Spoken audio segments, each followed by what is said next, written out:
Now, to be clear, according to the Orange County Public School System, Gordo taught in a charter school, and according to the FBI, that's where she met her alleged victim.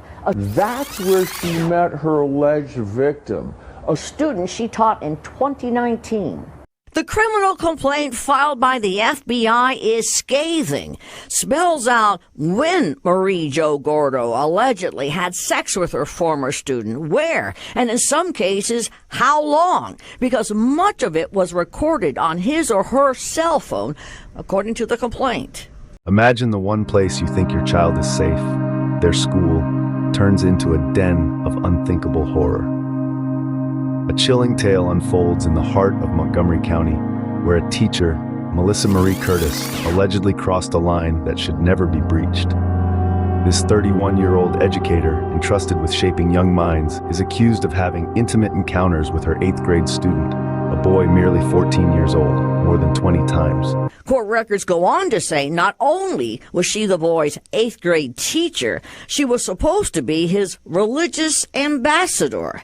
The FBI says they recovered approximately 28 videos on the boy's phone that showed the two engaged in sexual activity. One was over 13 minutes long. According to court records, the sex happened in hotel rooms throughout Orange, Osceola, and Seminole counties, once showing them near a mirror. Another video appeared to be inside a car. The criminal complaint says it all came to light when a parent went to law enforcement to report her son was engaged in a sexual relationship with his former teacher.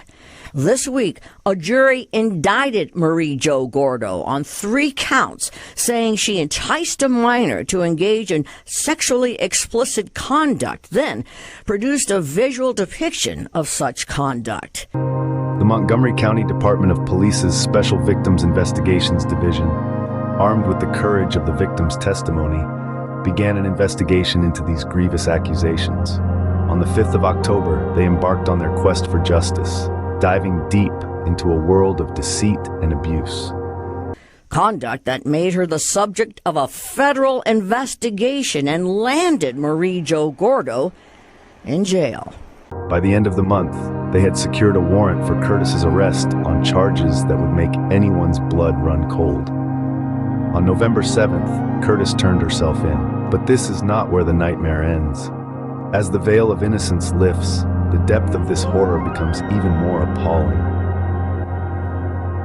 This tale of terror takes us to sunny Florida, where a seemingly ordinary art teacher, Marie-Jo Gordo, would become the subject of a chilling investigation. The allegations were damning, with over 24 videos serving as a sinister testament to her crimes. These were not just ordinary videos, but a horrifying chronicle of sexual acts committed against her former 8th grade student. The locations of these abhorrent acts were varied, spanning across 3 different counties, from hotels to the eerie confines of her car. The Orange County Digital Forensics Unit pieced together this grim narrative using the metadata from the videos. As the legal proceedings unfolded, Gordo entered a plea of not guilty. However, the evidence against her was overwhelming.